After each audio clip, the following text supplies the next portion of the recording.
आपले प्रमुख वक्ते आहेत जे अभिजित मोरे सर, त्यांना सांगते की त्यांनी व्यासपीठावर यावं आणि त्यांची थोडीशी ओळख करून देते. खरं अभिजित मोरे यांना मी काल पहिल्यांदा त्यांचा प्रोफाईल वाचला. मी मेडिकल बॅकग्राऊंडमधले नाही आहे. तो वाचताना मला गुगलला विचारायला लागलं या शब्दांचा अर्थ काय. कारण त्यांच्या प्रोफाईलमध्ये त्यांनी इतक्या गोष्टी लिहून ठेवल्या आहेत, इतक्या गोष्टी केल्या आहेत, लिहून ठेवल्यात नाही, केल्या आहेत की वयाच्या 40मध्ये 2006 त्यांनी MBBS केलं BJ मेडिकल पुणे. 2008 त्यांनी मास्टर प्रोग्राम केला गव्हर्नमेंट MIT मधून. त्यानंतर त्यांनी certificate course in human rights नेदरलँडमधून केला. आणि ह्या नंतर त्यांनी ज्या गोष्टी केल्या त्या मी सोप्या मराठीत मला जसं कळलं तसं सांगते. जबाबदार पारदर्शी आरोग्य व्यवस्थेसाठी प्रयत्नशील असा हा ॲक्टिव्हिस्ट डॉक्टर आहे.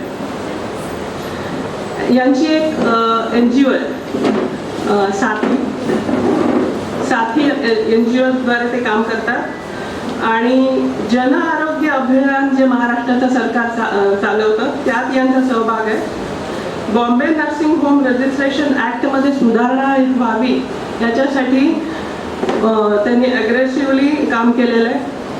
महाराष्ट्र सरकारच्या आढावा बैठकीत हे सदस्य आहेत. रुग्ण मुक्त परिषदांचं हे आयोजन करतात. मी आतापर्यंत बरेच प्रोफाईल वाचले पण त्याच्यामध्ये कधी असा एक कॉलम नव्हता माणुसकी दाखल माणसं काय करतात. त्यांनी एक शेवटी तो कॉलम टाकला ऑन ह्युमॅनिटेरियन ग्राउंड. गेली 5-10 वर्ष दिवसाला ते गेली 14 वर्ष ते रोज 5 ते 10 फ्री गायडन्स देत असतात की त्यांच्याबद्दल ते काहीही शुल्क आकारत नाही. कशाबद्दल ते देतात गायडन्स तर हॉस्पिटलमध्ये भरती व्हायचं आहे, कोणत्या हॉस्पिटलमध्ये तुम्हाला चांगलं ट्रीटमेंट मिळेल, कुठे बिल तुम्हाला जास्त लावतायत का, त्यात काय कमी करता येईल का, बिल आलंय त्याची तपासणी करायची असेल तर मदत करतात, रुग्णाच्या तपासणीमध्ये काही मदत हवी असेल तर ते सांगतात, आरोग्य समुपदेशन करतात, कायदेविषयक बाबींवर सांगतात, गरजू रुग्णाच्या हक्कासाठी त्याच्या बाजूने लढतात. जवळजवळ 100 आरोग्यविषयक चळवळ करणारे कार्यकर्ते यांनी बनवले. मेळघाटवर कुपोषणामध्ये साठी काम करतात आणि हे कोविड योद्धाही आहेत. हे काही बिंदू आहेत त्यांच्या प्रोफाईलमधले, यापेक्षा पण बरंच काही आहे. आपण आता त्यांच्याकडून ऐकूया. आणि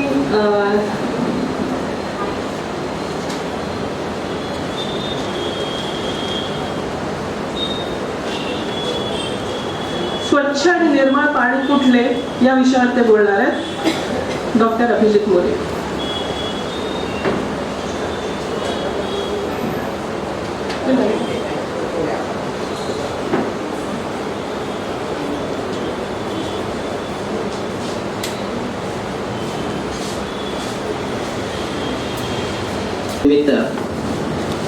डॉक्टर श्रुतिका खोतकुंडे व डॉक्टर सुनील खोतकुंडे सर यांना आणि त्यांच्या या उपक्रमाशी निगडीत असलेल्या सर्व सहकाऱ्यांना, प्रत्यक्ष अप्रत्यक्ष त्यांना मदत करणाऱ्या सर्व समर्थकांना सजगच्या वर्धापन दिनाच्या खूप मनापासून शुभेच्छा. आणि आज मला या ठिकाणी बोलायला बोलवलं याबद्दल त्यांचे आभार मानतो. खरं म्हणजे सिक्वेन्स मध्ये डॉक्टर खोतकुंडे सर पहिल्यांदा बोलणार होते, काय हरकत नाही. ओपनिंग बॅट्समन ते होते, परंतु ठीक आहे. प्रदूषण मला जो विषय दिला आहे तो पाण्याचा विषय दिला. आपल्या सगळ्यांना माहिती आहे की आपण काय म्हणतो, पाणी म्हणजे जीवन, बरोबर. हिंदू धर्मामध्ये किंवा इथल्या आपल्या संस्कृतीमध्ये आपण काय म्हणतो की आपल्या आजूबाजूला जी काही सृष्टी आहे ती पंचतत्वांनी बनलेली आहे. पृथ्वी, जल, वायू, अग्नी आणि आकाश ही जी 5 तत्व आहेत याच्यापासून ही सगळी सृष्टी बनलेली आहे. त्याला धार्मिक अधिष्ठान सुद्धा लाभलेलं आहे. नदीची आपण पूजा करतो, नदीला माता म्हणतो ना. त्याच्यानंतर विहिरी, कोणी एखाद्याने विहीर खोदली, विहिरीला पाणी लागलं, पाण्याचं आपण पूजन करतो. आपला विश्वास तर एवढा जास्त आहे की आपण कुंभमेळ्याला त्या ठिकाणी स्नान केल्याने आपल्या मनातलं पाप सुद्धा धुवून जातं, अशी सुद्धा अनेक लोकांची श्रद्धा आहे. म्हणजे पाण्याला आपण खरंच खूप अतिशय महत्व देतो. तर आता या पाण्याचं प्रदूषण झाल्यामुळे काय काय होऊ शकते आपण समजून घेऊ. पण पहिल्यांदा आपण पाण्याचं महत्व लक्षात घ्या. या पृथ्वीच्या पृष्ठभागावर 71% पाणी आहे, राहिलेला भाग जमीन आहे, परंतु 71% पाणी आहे, म्हणजे मेजॉरिटी पाणी आहे. आणि याच्यातलं 97% खारं आणि केवळ 3% पाणी हे पिण्याचं आहे. आणि त्यातही त्या 3% पाण्याचं आपण मोठ्या प्रमाणावरती प्रदूषण करून त्याला वाया घालवतो, किंवा अनेकदा ते असंच वाया जातं. पाण्यामुळं एकंदरीतच इथलं पृथ्वी, इथलं वातावरण, झाडं पिकं, मी याचे काही डिटेल्स मध्ये जाणार नाही, परंतु मी थोडक्यात लिहिलंय. जसं पृथ्वीवरती भरपूर पाणी आहे, तसं माणसाच्या शरीरामध्ये सुद्धा पाणी आहे. 70 ते 80% माणसाच्या शरीरामध्ये पाणी आहे. रक्त घ्या, तुमच्या शरीरातल्या प्रत्येक पेशीला लागणारा ऑक्सिजन आणि जे काही सर्व पोषक द्रव्य असतील ते पोहोचवायचं काम कोण करतं? रक्त करतं. रक्तामध्ये 90% काय आहे? पाणी आहे. आणि राहिलेल्या पांढऱ्या पेशी, तांबड्या पेशी, 90% पाणी आहे. आता शरीरामध्ये जे काही वेस्ट प्रॉडक्ट तयार होतात ते लघवी वाटे बाहेर पाठवण्याचं काम सुद्धा कोणाचं आहे? किडनीच आहे. किडनी मधून जे बाहेर पडतं मूत्र, त्याच्यामध्ये काय असतं? 95% पाणी असतं. म्हणजे शरीराला पोषक द्रव्य देणं आणि शरीरातले जे काही वेस्ट प्रॉडक्ट आहेत ते बाहेर टाकणं, हे दोन्ही कामं पाण्याच्या माध्यमातून करतात. घामाच्या माध्यमातून आपल्या शरीराच्या तापमानाचं नियंत्रण होतं आणि त्याच्यामुळे आपल्याला दररोज शरीरातल्या या सर्व प्रक्रियांना लागण्यासाठी आवश्यक असलेलं पाणी आहे. कोणाला उपोषणाला बसताना बघितलंय का? बसलंय आपल्या आजूबाजूला कोणी उपोषणाला, सामाजिक मुद्द्यावरती कुठलं आंदोलन केलंय? किंवा कोणाला बसताना बघितलंय का उपोषण करताना? हा, बघितलंय. उपोषण करणारी व्यक्ती काय करते? जेवण जेवते का? पण पाणी सोडते का? उपोषण करणारा व्यक्ती सुद्धा जो म्हणतो की मी अन्न त्याग करतो, तुम्ही मला एखादी सर्व्हिस दिली नाही किंवा माझा हक्क दिला नाही, तो सुद्धा म्हणतो की मी हे पाणी पिऊन उपोषण करणार, कारण पाण्याशिवाय माणूस जास्त काळ जगू शकत नाही, हे वास्तव आहे. परंतु असं असून सुद्धा हेच पाणी माणसाच्या आयुष्याच्या मुळावर उठू शकतं. त्याला आपण पाणीवाणी म्हटलं. जसं आणीबाणी असते तसं पाणीवाणी. पाणी सुद्धा आपल्याला मरायला लावू शकतं. या जगामध्ये जेवढी काही युद्ध होतात, या युद्धात जेवढी माणसं मेली नसतील त्याच्यापेक्षा जास्त माणसं हे प्रदूषित आणि खराब जंतूंनी दूषित असलेलं पाणी पिऊन गेलेले. एवढी मोठी संख्या आहे त्यांची, एवढं लक्षात ठेवा. दरवर्षी 8 लाख मुलं पाण्यातनं पसरणाऱ्या आजारामुळे मरतात. जगभरात 8 लाख मुलं दरवर्षी मरतात आणि त्याच्यातले 2 लाख आपल्या भारतातले.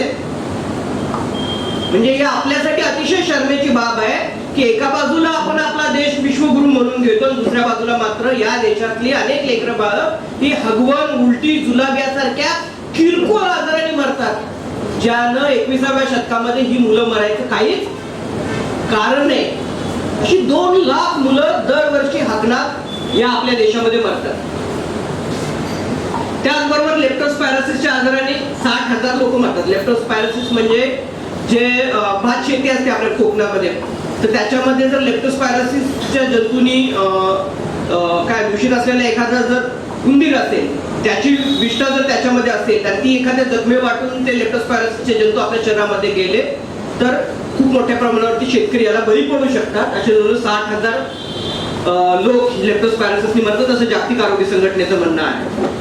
आणि एक CPCB म्हणजे पोल्युशन कंट्रोल बोर्ड आहे, सेंट्रल पोल्युशन कंट्रोल बोर्ड, त्यांचा एक महत्वाचा डेटा आहे की जे बोरिंगचं पाणी पितात त्या बोरिंगच्या पाण्यामध्ये काही भागामध्ये आर्सेनिक आणि फ्लुराईड याची मात्रा जास्त आहे आणि त्याच्यामुळे सुद्धा अनेक लोकांच्या आरोग्यावरती परिणाम होतो. त्याच्यामुळं जमिनीतलं पाणी सुद्धा तपासून बघितलं पाहिजे, हे त्यातलं महत्वाचं आहे. आता आहे तो म्हणजे मी आज जे मांडणार आहे, मी इथं मेडिकलचं फार सांगणार नाही, कारण मेडिकलचे लेक्चर हे तसे फार बोरिंग असतात. पण मी थोडंसं सामाजिक अंगाने त्याला जास्त बोलणार आहे, की थोडंसं सामाजिक राजकीय अंगाने त्याला जास्त बोलणार आहे. जगातल्या 80% सांडपाण्यावर अद्यापही प्रक्रिया केली जात नाही. म्हणजे मलमूत्र आहे, घरातलं जे सांडपाणी आहे, हे सर्व इंडस्ट्रीचं सांडपाणी, त्याच्यावरती ट्रीटमेंट न करता तुमच्या नदीमध्ये, नाल्यामध्ये, तलावामध्ये, समुद्रामध्ये मिसळलं जातं. हे वास्तव आहे. आता काही लोकांना 80% फिगर जास्त वाटेल. मी पुण्यातला आहे. पुणे शहरामध्ये पुणे महानगरपालिका सिवेज ट्रीटमेंट प्लांट चालवते. तरी देखील पुण्यामध्ये 60% मैला पाणी ट्रीटमेंट न करता नदीमध्ये सोडलं जातं. कोणी आलंय का पुण्याला? तुमच्यातलं कोणी आलंय? बघितलंय पुण्यातली नदी? बघितलंय का? काय नदी आहे का नाला आहे? पण नाला सुद्धा स्वच्छ असतो, एवढा घाण वास येतो तिथे. का? 60% पाणी पुण्यातलं त्याच्यावरती प्रक्रिया केली जात नाही. आता पुण्यातल्या सगळ्या अधिकाऱ्यांना आणि सरकारला आणि आमदारांना, खासदारांना माहिती नाही का? माहिती आहे, पण तरी सुद्धा त्याच्यावरती जेवढी प्राथमिकता देऊन काम करायला पाहिजे ते केलं जात नाही. आणि त्याच्यामुळं काय, भारतात नदी प्रदूषण म्हणजे आत्ता कुठे आपण नदीच्या प्रदूषणाबद्दल बोलायला सुरू झालंय. केंद्र सरकारने एक नमामि गंगे नावाचा प्रोजेक्ट आणला. दिल्लीमध्ये यमुनेच्या प्रदूषणावरून तिथल्या निवडणुकीमध्ये चर्चा झाल्या. अशा चर्चा सगळीकडे सर्व ठिकाणी सामाजिक राजकीय पातळीवरती व्हायला पाहिजेत. नदीचं प्रदूषण हा अतिशय मोठा मुद्दा आहे. आपल्याकडच्या नद्या अजिबात स्वच्छ नाही. आपण कितीही जरी पवित्र म्हणून, आपली श्रद्धा म्हणून जरी त्याचं दर्शन घेतलं तरी सुद्धा आपल्याकडच्या नद्या या प्रचंड मोठ्या प्रमाणावरती प्रदूषित आहेत. हे वास्तव आहे. त्याच्यामुळेच 2 लाख मुलं मरतात. त्याचं कारण ते आहे. त्याच्यावर टायफॉइड, कॉलरा, कावीळ, हगवण, पोलिओ तर आपल्याकडून आता भारतातून आता त्याचं निर्मूलन झालेलं आहे. लेप्टोस्पायरोसिस असे आजार हे दूषित पाण्यातनं पसरतात. आणि केवळ हे आजार नाही, तर एक दुसरा मोठा भाग आहे की खूप मोठ्या प्रमाणावर इंडस्ट्रीयल वेस्ट, म्हणजे जे काही उद्योगधंदे चालतात त्याच्यातून जे प्रक्रिया केलेलं पाणी असतं त्याच्यामध्ये खूप मोठ्या प्रमाणावर हेवी मेटल्स असतात, अनेक घातक केमिकल्स असतात, अनेक घातक गॅसेस असतात, मायक्रोप्लास्टिक असतं. हे सगळं नदीमध्ये मिश्रित केलं जातं, पाण्यामध्ये मिश्रित केलं जातं. मायक्रोप्लास्टिक वरती सर बोलणारच आहे. परंतु या सगळ्यामुळं मल्टी ऑर्गन फेल्युअर होणं किंवा कॅन्सर होणं याचं प्रमाण सुद्धा या काळामध्ये वाढलेलं आहे. कॅन्सर आपल्या आजूबाजूला का वाढतोय याची काही कारणं ही थेटपणे या पाण्यातल्या, अन्नातल्या आणि हवेतल्या प्रदूषणाची निगडीत आहेत. मला वाटतं आपण सगळ्यांनी गृहीत धरायला पाहिजे. 1-2 पिढ्यांच्या आधी आपल्याकडे एवढे कॅन्सरचं प्रमाण सुद्धा नव्हतं. तर मला वाटतं कुठेतरी हे लाईफस्टाईलशी सुद्धा आपल्या निगडीत आहे. पाणी प्रदूषणाचे स्रोत, कारखान्यातले विषारी पदार्थ, शेतातली खतं आणि कीटकनाशकं. शेतामध्ये आपण पीक येण्यासाठी भरपूर काही खतं मारतो, कीटकनाशकं फवारतो. ती शेवटी कुठं जातात? पाण्यामध्ये, खाली जमिनीमध्ये शोषली जातात. पाण्यातनं ती परत आपल्या याच्यामध्ये येतात. आपल्या भारतामध्ये मलेरिया कंट्रोल करण्यासाठी पूर्वी DDT नावाचं एक औषध वापरलं जायचं. आता ते वापरत नाही. त्याच्यावरती बॅन आणली सरकारने. का आणली? तर हे DDT हे पाण्याच्या माध्यमातून नंतर अन्नसाखळीमध्ये आलं निसर्गात, आणि त्याच्यात अनेक प्राण्यांसहित माणसांना DDTची विषबाधा झाल्याचे सरकारला पुरावे आढळले. आणि त्याच्यामुळे मलेरियासाठी DDT नावाचं औषध आता सरकारने बॅन केलेलं आहे. त्याचबरोबर सांडपाणी, मानवी मलमूत्र, प्लास्टिक कचरा, खाणी, औद्योगिक विद्युत प्रकल्प यांच्यातलं हे सगळेचे पाण्याचे प्रदूषणाचे स्रोत आहेत. याच्यामुळे पाणी मोठ्या प्रमाणावरती प्रदूषित होतं. तर ही झाली टेक्निकल माहिती. इथून पुढे मी मात्र माझ्या माहितीचं स्वरूप जरा थोडंसं बदलणार आहे.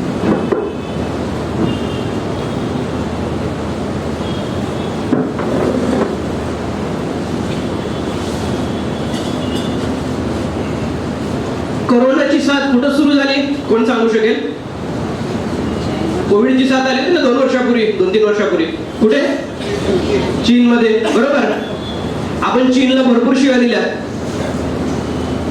तसाच एक आजार भारतामुळे जगाला गेला, कॉलरा.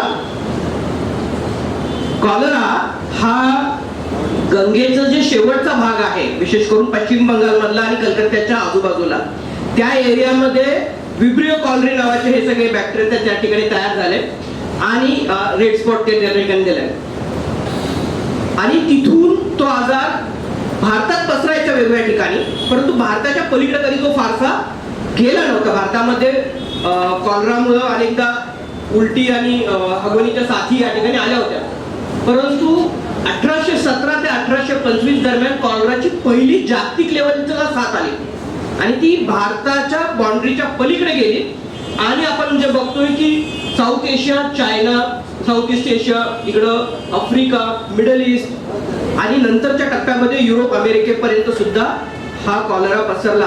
आणि कॉलराचे केवळ एक पॅन्डेमिक आलेलं नाही, म्हणजे एक जागतिक साथ नाही, तब्बल 7 वेळा कॉलराच्या जागतिक साथी आलेल्या आहेत. त्याची सुरुवात भारताच्या इथून झालेली आहे. हे मला वाटतं त्याला इंडियन कॉलरा असं त्यावेळी त्यांनी म्हटलं होतं, अर्थात आता कोणी म्हणत नाही, आपण त्याला कॉलरा असंच म्हणतो. तर कॉलरामध्ये काय लक्षणं दिसतं, तो कॉलरा पाण्यातनं पसरणारा आजार आहे आणि दूषित पाणी जर कॉलराच्या जंतूने आपण पिलं तर आपल्याला त्याचा त्रास होतो, उलटी हगवणीचा त्याला त्रास होतो आणि डिहायड्रेशन एवढं होतं की अक्षरशः काही दिवसामध्ये, काही आठवड्यामध्ये पेशंटचा जीव निघून जातो. आता 1817 पासून भारतातून तो कॉलरा पसरायला सुरू झाला. नंतर तो हळूच युरोपमध्ये गेला. इंग्रज होते आपल्याकडे, व्यापार करायला आले होते. व्यापार करता करता आपल्याला लुटून जो नेलेला माल आहे त्याच्याबरोबर कॉलराचे जंतू पण गेले, त्याच्याबरोबर गेले ते इंग्लंडमध्ये आणि त्या इंग्लंडमध्ये कॉलराला आवश्यक असलेलं वातावरण मिळालं. नुकतंच इंग्लंडमध्ये इंडस्ट्रियल रिव्होल्युशन झालं होतं, खूप मोठ्या प्रमाणावरती शहरं बसत होती, लंडन, मँचेस्टर यासारखी. कामगार त्या ठिकाणी मोठ्या ठिकाणी काम करायला जमले होते. ते बिचारे कुठल्या तरी झोपडपट्टीमध्ये राहायचे, त्यांना प्यायला पाण्याची नीट सोय नव्हती, त्यामुळे कुठून तरी मिळेल ते पाणी आणायचे. त्यांच्या सांडपाण्याची नीट व्यवस्था नव्हती, त्यामुळे तेच मलमूत्र परत कुठेतरी नदीमध्ये, थेम्स नदीमध्ये मिसळायचं आणि असं करत करत करत लंडनमध्ये 1854 खूप मोठ्या प्रमाणावरती कॉलराची साथ पसरली. हजारो लोक त्या ठिकाणी कॉलराच्या साथीने दगावले. त्यावेळेचे जे डॉक्टर होते ते विचार करत होते की काय कारण असू शकतं. त्यावेळी एक थेअरी होती, म्हणजे त्यावेळी माहिती नव्हतं की पाण्यामध्ये जंतू असतात, हे आपल्याला आता माहिती झालं.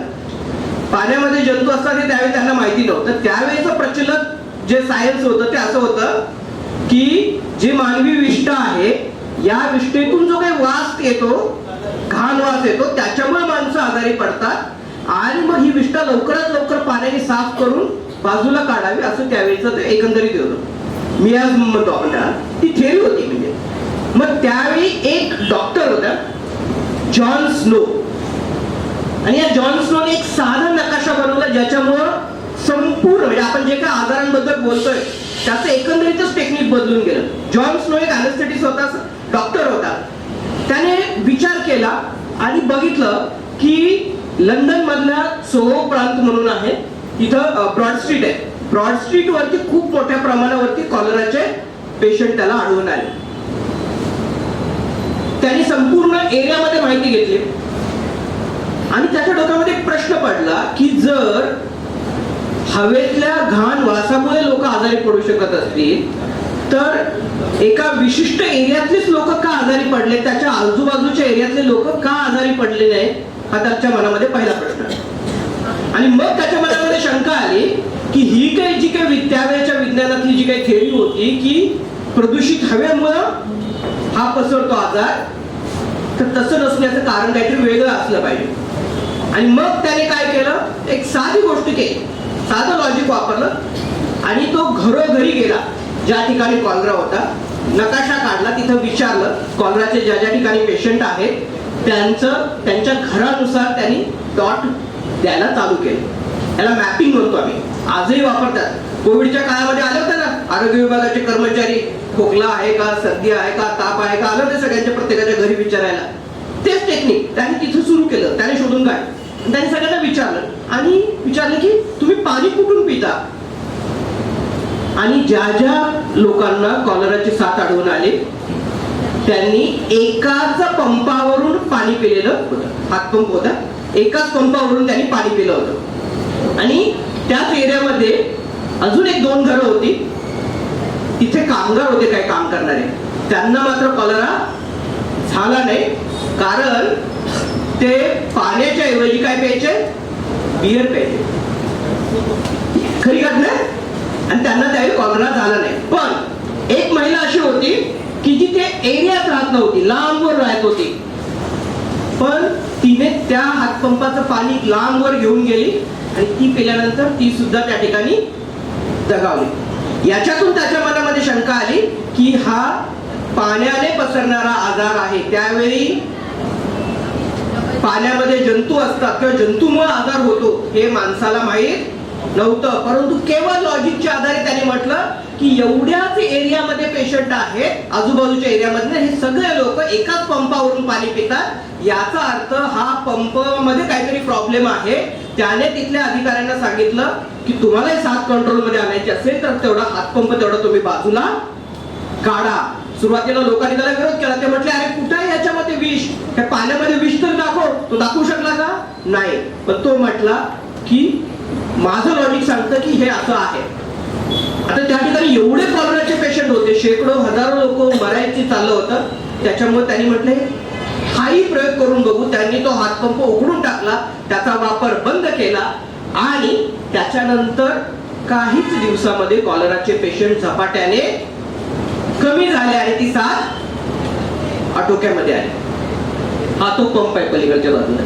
तो कधी जर तुम्ही गेलात तर लंडन मध्ये आजही त्याचं म्युझियम करून ठेवलेलं आहे. आणि त्याची ही जी पद्धत आहे मॅपिंग, याला इपिडेमिओलॉजी म्हणतो. म्हणजे आजार कसा कसा पसरत गेला, आजारी व्यक्ती कोणाकोणाच्या कॉन्टॅक्ट मध्ये आला, त्याने काय खाल्लं काय नाही याची माहिती घेणं, ज्याला आपण डिसीज ट्रॅकिंग म्हणतो, हे वैद्यकशास्त्रामध्ये तयार झालं. आजही हे टेक्निक सर्व पद्धतीच्या साथींमध्ये वापरतात. कोविडच्या काळामध्ये सुद्धा आपण हे सगळे साथी हे टेक्निक वापरतो. आपल्या एखाद्या ग्रामीण भागामध्ये टायफॉइडची साथ पसरली तर तिथं सुद्धा हेच टेक्निक वापरलं जातं. हे आपल्याला आणि त्याच्यामुळे या एका साध्या टेक्निकनी संपूर्णपणे त्या ठिकाणचं चित्र हे बदलून गेलं. आता त्यावेळी अँटीबायोटिक होते का, नाही. प्रगत उपकरणं होती का, नाही. औषधोपचार होते का, नाही. तरी सुद्धा ती साथ त्या ठिकाणी आटोक्यात आली. मला काय सांगायचंय की आपल्या देशामध्ये काही आजार असे आहेत की ज्यांना आटोक्यात आणण्यासाठी तुम्हाला मोठ्या औषधांची गरज नाही. केवळ समाजामध्ये तुम्ही लोकांना चांगलं पाणी, चांगलं अन्न, तुम्ही चांगलं त्यांना राहायच्या ठिकाणं उपलब्ध करून दिली तर तुम्हाला अनेक आजार कंट्रोल करता येऊ शकतो. मी अजून एक उदाहरण देतो की युरोपमध्ये टीबीचं उच्चाटन हे टीबीची औषधांचा शोध लागण्यापूर्वी झाला. कसा झाला, कारण त्यांनी शोधून काढलं की हे टीबीचे आजार कुठे होतात, तर जे दाटी वाटीने राहतात कामगार लोक, ज्यांच्या घरामध्ये हवा खेळती राहत नाही, ज्यांना पुरेसं खायला भेटत नाही. हे दोनच फॅक्टर, ज्यांना खायला पुरेसं भेटत नाही त्यांच्यामुळे त्यांची इम्युनिटी वीक आहे, आणि ज्यांच्या घरामध्ये हवा खेळती नाही, कोंदट दमट हवेमध्ये जे राहतात अशा ठिकाणी टीबीचं प्रमाण जास्त आहे. त्याच्यातून टीबी त्यांनी मोठ्या प्रमाणावरती कमी केला. टीबीचे औषधं त्याच्यानंतर आले. आपल्या इकडं स्वातंत्र्य मिळून 70 वर्ष झाली, अजूनही आपण टीबी कंट्रोल करू शकलोय का, नाही. कारण लोकांना आपण मूलभूत सुविधा देऊ शकलो नाही. त्याच्यामुळे हे आजार आहेत. हे आजार हे आपल्या वैद्यकशास्त्राचं अपयश नाही, हे आपल्या सरकारचं अपयश आहे की अशा पद्धतीचे आजार आजही आपल्या समाजात होतात आणि त्याच्यामुळे लोकांना मरण पाहावं लागतं. ही आपल्यासाठी शोकांतिक आहे.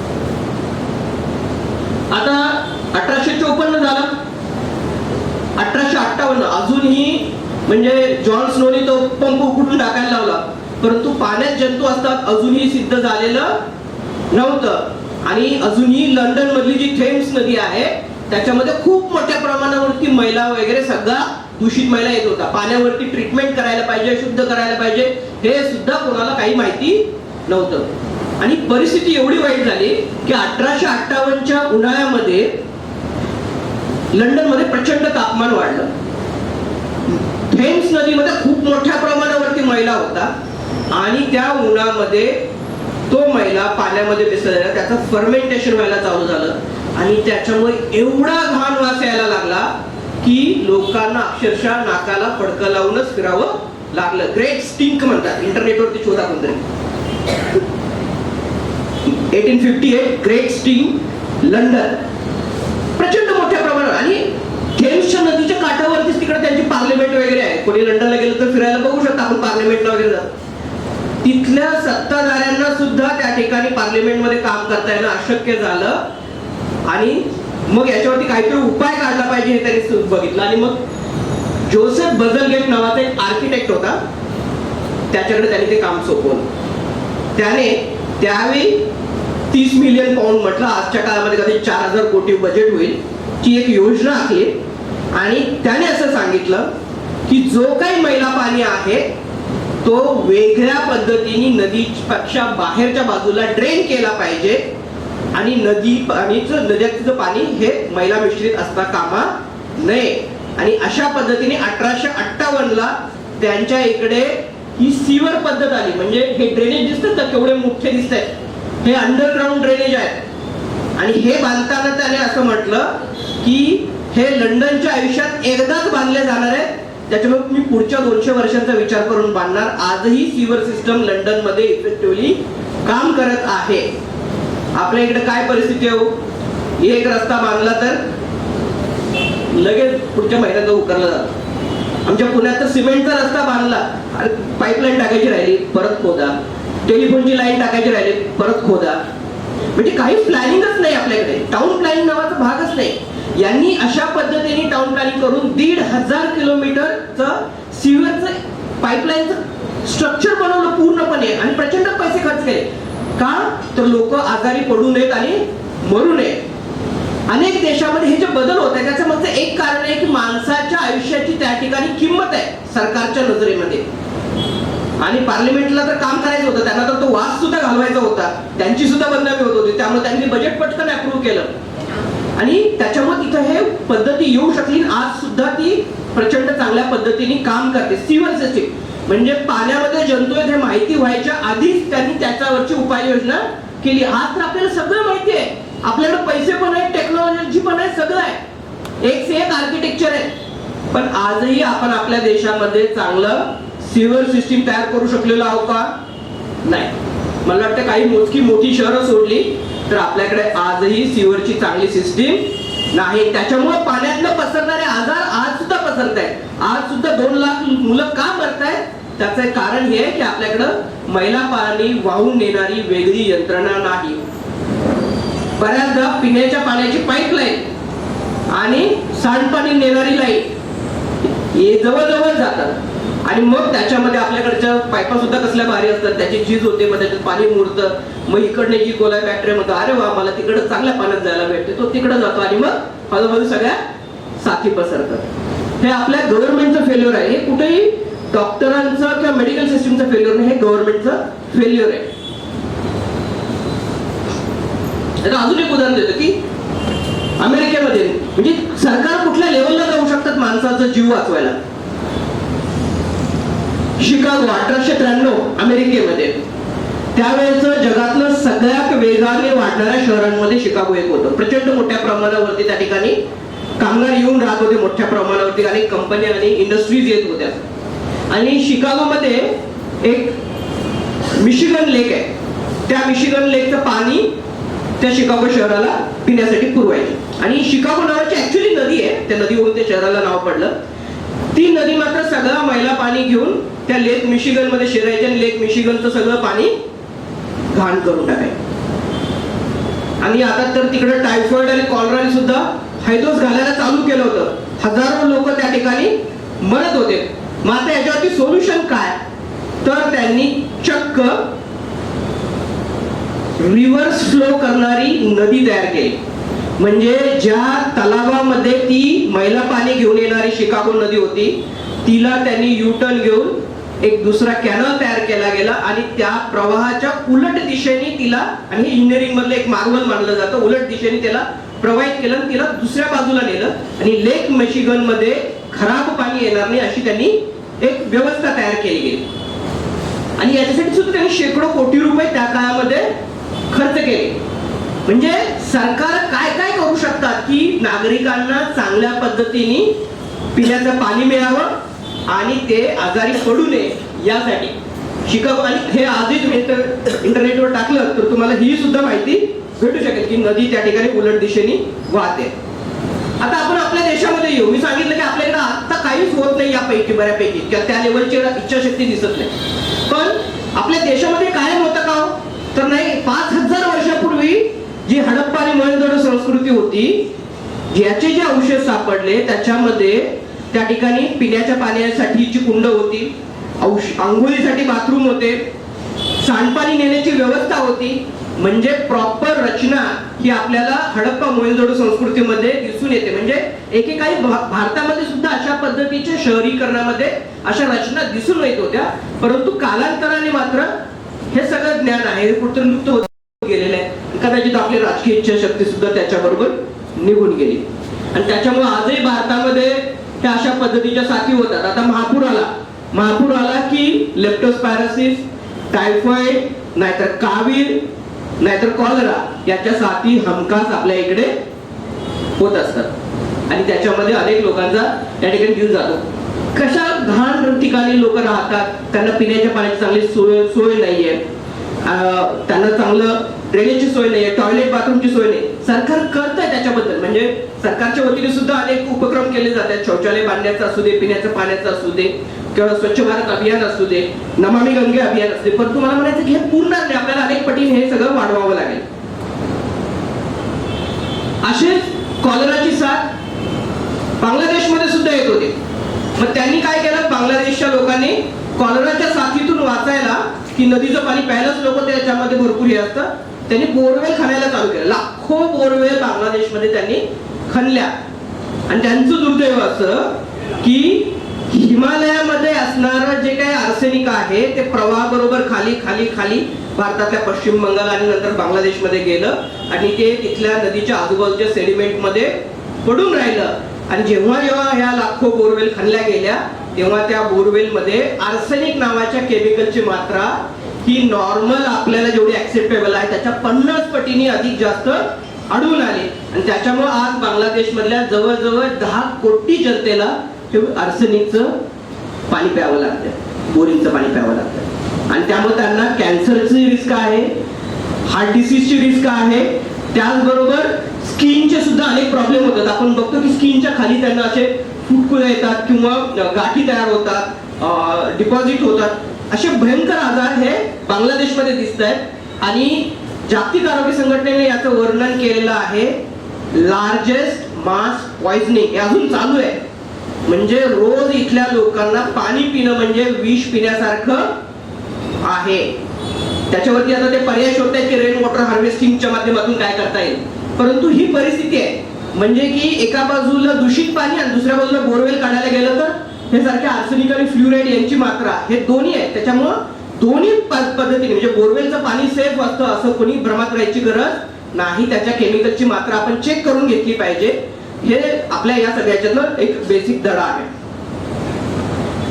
आता कोकणाचे लोक आहेत त्याच्यामुळे एक स्पेशल केस सांगतात की जपानमध्ये 1970च्या दशकामध्ये तिथं डान्सिंग कॅट्स दिसून आले. म्हणजे जणू काही मांजरं नाचतायत की काय अशा पद्धतीने एका भागामध्ये मांजरं नाचणारे दिसू लागले. आणि हळूहळू त्याच्यानंतर पेशंट्स मध्ये, माणसामध्ये सुद्धा विचित्र लक्षणं दिसू लागली की कोणाला बोलता येत नव्हतं, कोणाचे हात आणि बोट वाकडे झाले होते, मसलवरचा कंट्रोल गेला होता, कोणाला झटके यायला लागले. आणि मग त्याच्या संदर्भामध्ये मग काही डॉक्टरांनी या संदर्भातलं संशोधन केलं. याच्यातलं एक शिझो कॉर्पोरेशन नावाचं एक मायनिंग कॉर्पोरेशन आहे, आणि ते जे काही त्यांचे वेस्ट प्रॉडक्ट मीनामाताच्या शेजारचा जो समुद्र होता, मीनामाता हा एरियाचं नाव आहे, शेजारचं समुद्र होतं त्याच्यामध्ये डंप करायचे. त्याच्यामध्ये मर्क्युरीचं प्रमाण, ज्याला आपण पारा म्हणतो, तर त्याचं प्रमाण जास्त होतं. ते मर्क्युरी पाण्यामधून कोणाकडे गेलं, माशांमध्ये गेलं, आणि माशांमधून कोणाकडे आलं, माणसांमध्ये आणि मांजरांमध्ये आलं. आणि त्यांना जो आजार झाला त्याला मीनामाता आजार म्हणतात, मीनामाता डिसीज. आणि त्याच्यामुळे हे नर्व पॉइझन आहे. याच्यामुळं हजारो लोकांना कायमस्वरूपी व्यंगाचा सामना करावा लागला. आणि सुरुवातीला ही कंपनी मान्यच करत नव्हती. त्या कंपनीने अनेक वेगवेगळे एव्हिडन्स प्लॅन करायचा करण्याचे प्रयत्न केले, परंतु अनेक दशक लोकांनी स्ट्रगल केला आणि सायंटिफिक दृष्ट्या हे प्रूव्ह केलं की मर्क्युरीमुळेच हे सगळे प्रकार त्या ठिकाणी घडून येत आहेत. आणि त्याच्यानंतर मग जगातले सर्व देश एकत्र आले आणि त्यांनी एक मीनामाता कन्व्हेन्शन नावाचं कन्व्हेन्शन घेतलं, एक करार केला आणि सांगितलं की मर्क्युरीच्या लेवल्स आपल्याला चेकमध्ये ठेवायचे, समुद्रामध्ये आपल्याला मर्क्युरी डंप करायचा नाही. आणि जेवढं ते काही शिजो कॉर्पोरेशनने समुद्रामध्ये डंप केला होता तो काढायला जपान सरकारला 14 वर्ष लागले. 14 वर्ष ते त्या ठिकाणी ड्रेजिंग करत होते. म्हणजे एखाद्या एन्व्हायरमेंट डिझास्टरची किंमत केवढ्या मोठ्या प्रमाणावरती लोकसमुदायाला आणि निसर्गाला पेलावी लागू शकते याचं हे उदाहरण आहे. आपल्या कोकणामध्ये सुद्धा अनेक मायनिंग येत आहेत, गोव्यामध्ये मायनिंग आहे, याचे सुद्धा काही परिणाम होत आहेत का याच्याबद्दल सुद्धा आपण दक्ष असलं पाहिजे, हे माझं आपल्या सगळ्यांना सांगणं आहे. त्याच पद्धतीने भारतामध्ये 1984 साली भोपाळमध्ये वायू दुर्घटना झाली, मिथिल आयसोसायनेट लीक झाला आणि त्याच्यातून अनेक लोक मेली. तर हे जे केमिकल्स आहेत हे आजही तिथल्या वॉटर बॉडीज मध्ये आहेत, त्यांचं पूर्णपणे अजून उच्चाटन झालेले नाही. त्याच्यामुळे त्याच्यामध्ये अनेक गंगाचे प्रकार हे आजही या ठिकाणी आपल्याला एरियामध्ये दिसत आहेत. अजूनही तिथल्या लोकांची फाईट चालू आहे, परंतु त्यांना पुरेसा जो न्याय आहे तो मिळालेला नाहीये. हे आपल्या इकडे छठ पूजा करतात, यमुना नदी आहे प्रचंड प्रदूषित आहे, ही आपल्या इकडे नदी प्रदूषणाची पातळी आहे. मला वाटतं याच्यावरती गंभीरपणे आपल्या देशामध्ये काम व्हायची गरज आहे. आणि म्हणजे सरकार एकदम सोपं सांगतं की आपलं आरोग्य आपल्या हाती, म्हणजे सरकारला काही करायचंच नाही, तुम्हीच पाणी उकळा, तुम्हीच गार करून प्या, तुमचं आरोग्य तुमच्या हाती, तुम्हीच औषधं घ्या, डॉक्टरकडे जा. सरकारने काय करायचं, सरकारचं ऍक्च्युली काम आहे की या सगळं बेसिक इन्फ्रास्ट्रक्चर जे आहे ते सरकारने उभं करणं काम आहे.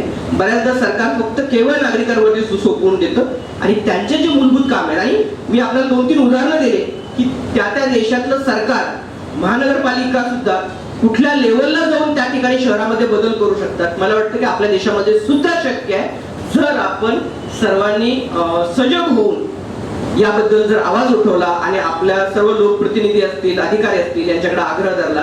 आज या ठिकाणी मला सजग स्वास्थ्य क्लिनिकने बोलायला ची संधी दिली, याबद्दल मी कोतकुंडे परिवाराचा आभार मानतो. धन्यवाद.